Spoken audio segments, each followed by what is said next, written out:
Days sales and receivable is a very important ratio because it tells us how many days on average it takes to collect from our customers. It's really a variant of accounts receivable turnover ratio, although more widely used than AR turnover ratio. It also has a few other common names like days sales outstanding or DSO, or average collection period or ACP. Days sales and receivable is a measure of efficiency. The formula is to calculate days sales and receivable has two parts. Often students stop after the first part.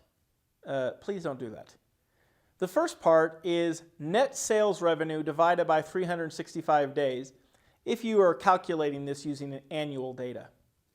This gives us the average 1 day's sale. The second part is taking the average net accounts receivable and dividing it by the average 1 day sales that was calculated in part 1. This gives us the days sales and receivable. Here is an income statement from a sample company. I've highlighted net sales revenue, and we're going to use that information to determine the average 1 day sales. Additionally, we need some information from the current assets section of the balance sheet.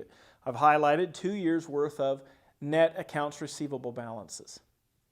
For 2016, Part 1 gives us an average day's sales of $275.53. In Part 2, we divide the net AR by the 1 day's sales to get 3.3 days.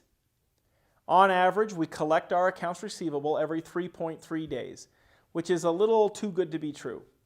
This is probably a business that has a lot of cash sales rather than sales on account. Regardless, we would look to compare the results to our credit terms, let's say 30 days, and see if the company is doing better or worse at collecting than terms.